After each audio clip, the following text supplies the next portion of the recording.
I'm Thomas from Meaningful Gigs, and welcome back to Heroes of the Creative Revolution. In this episode, I speak with Mathew Scott about applying the Scrum framework to his team's creative work. He talks about what inspired him to adopt Scrum, the impact it's had on his leadership, how his team has overcome limited bandwidth, and much more. Let's dive in.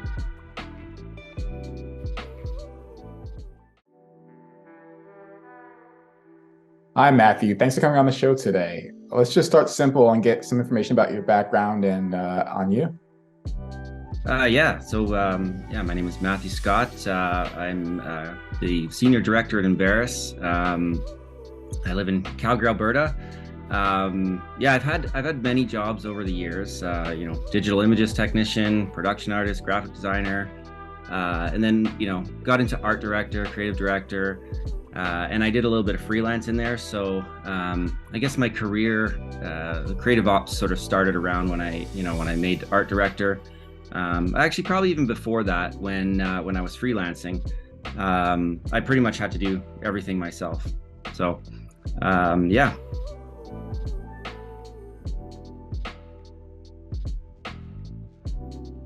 So what inspired you to adapt the Scrum framework for your team's work at Embarrass? Yeah, so a few years ago, I was working for a rapidly growing SaaS company, and I was running two teams. I was running a publication designers team and a marketing creative designers team. So like I said, it was a rapidly growing company, and I needed to figure out a way to balance the requests of the stakeholders, to the needs of the business, and then my personal desire for me and my team to produce great work. So some of the challenges there, creatives can sometimes, a project can churn forever. They can keep putting, the finishing touches on it, and it's never quite done in their eyes, right? So we need to be aware of that. We need to find a way to deal with that, as well as scope creep or competing priorities. So my boss at the time, who's a CFA, so very numbers driven, he had read a book called Scrum, The Art of Doing Twice the Work in Half the Time. And he gave that to me. He was actually looking for, I believe, efficiencies with some of the other teams that he manages. And so I read this book, and I found out right away as I started to read it that the book really clicked with me, right? There was a lot of things that I could implement with what we were doing. It is based on Scrum for development teams, but there was a number of ways that I figured I could adapt the framework to fit the needs of the creative team.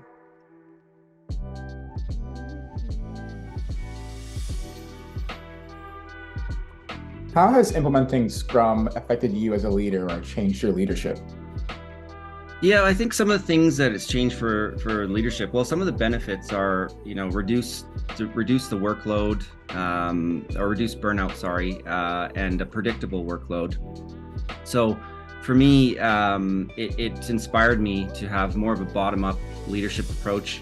Have you ever heard of the fighter pilot analogy or the fighter pilot story, where the fighter pilots, after a mission, a training exercise or a mission, they go and they sit down and they have a debrief. But what they do is they take their rank off and they place it face down on the table, so everyone's on an even playing field, right? So you check your ego at the door, essentially. We try to bring that to creative operations. I mean, the stakes are a lot less, nobody's going to die, right? But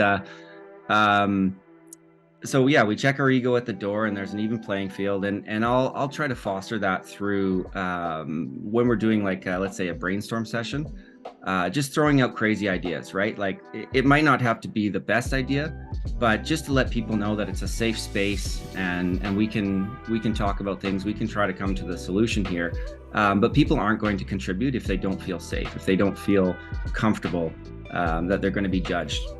One of the things I say is that there's no such thing as a bad idea. Some ideas just make other ideas look better.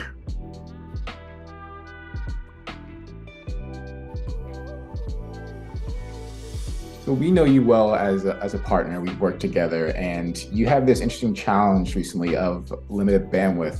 Can you explain kind of how you overcame that and the process? So we're a team that's highly focused on revenue generating activities, right? We don't have the luxury of a massive team that can do anything and everything. So we have to focus on those revenue generating activities. So we don't always have time for internal support, but we need scalable solutions. So and we need to empower our teams to create fantastic on-brand material, be it for internal or external audience. They need to be able to do it on their own, essentially. So we had a challenge with the team was going full speed, and they didn't have a lot of time to create some internal material. So we reached out to Meaningful Gigs, and we had a request for a designer who basically, had PowerPoint experience, who created great PowerPoints. So I spoke with Will, and Will said, I've got the guy for the job, right? So Will returned with Hamed, and we had a quick meeting, explained what we were looking for. And then about a week later, Hamed, we had a meeting. Hamed jumped on and said, here's what I've got for you. And I think about it, and I imagine my face was pretty shocked, because I looked at the work he produced and I went, you only had this for a week. Like, you've never done anything with our brand. And I guess I didn't expect someone to do so well on the first attempt. And yeah, so like I said, the team was going full speed. They could continue with the day-to-day activities, and we were able to scale up quickly, get a project in the works, had a great first review, and then a couple more, and we were done. And then we released this document to company-wide not too long ago, and we've had great feedback on it.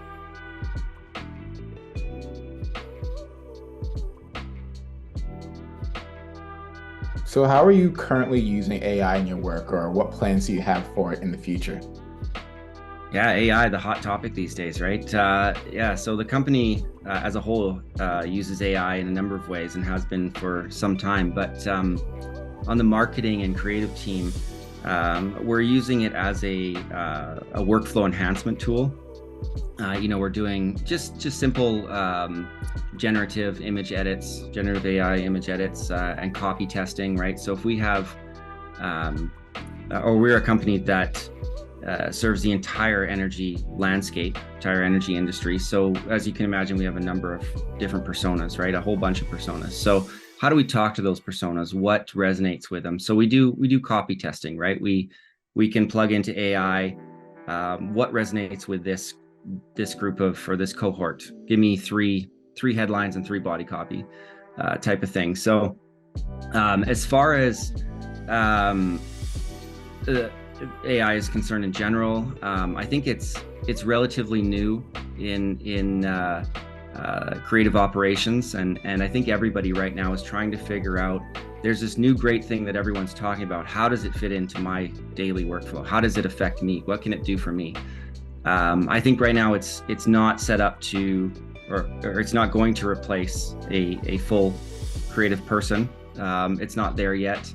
But I think it will enhance those repetitive daily tasks that don't require a creative person, right? They can be done by a machine, and then that creative person has time to focus on things that actually require a human to create.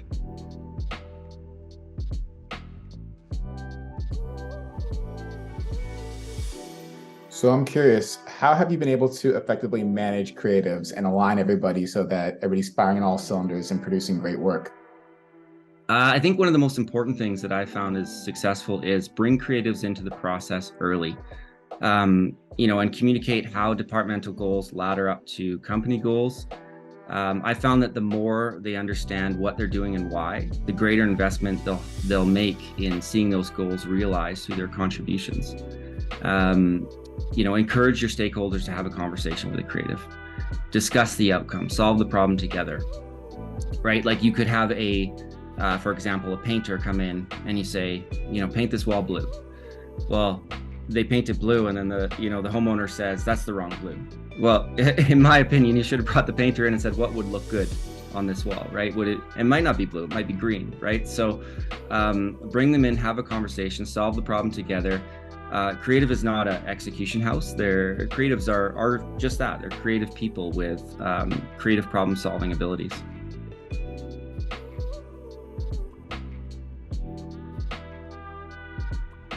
What advice would you give someone else just starting off in creative ops, or to your younger self, just starting off in the profession?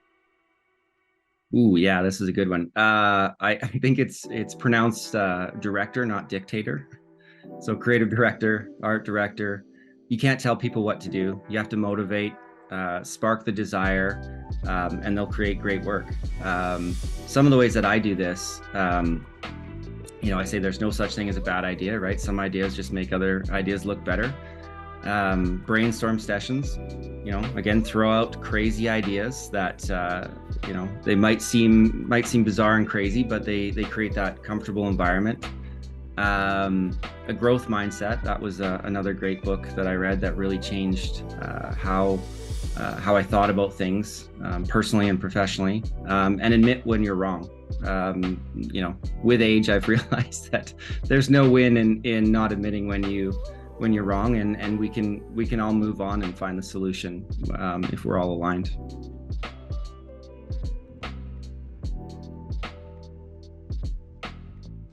What's the most fun you've had in your role?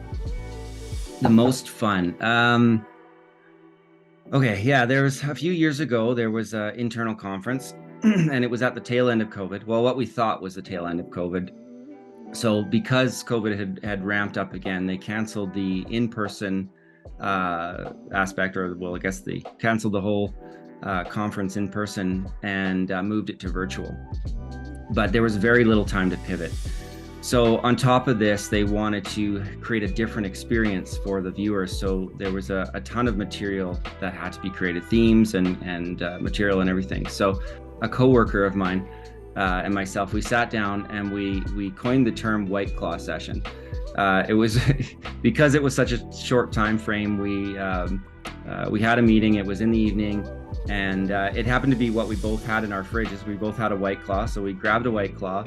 And a couple hours later, we had some copy and some creative that was in the end very well received. So now we jokingly call all brainstorm sessions claw sessions.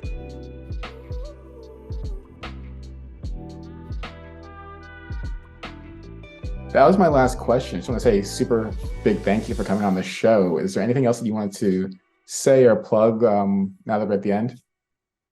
Yeah, I find, you over at everyone over at Meaningful Gigs has done a great job. I think you're doing something fantastic over there.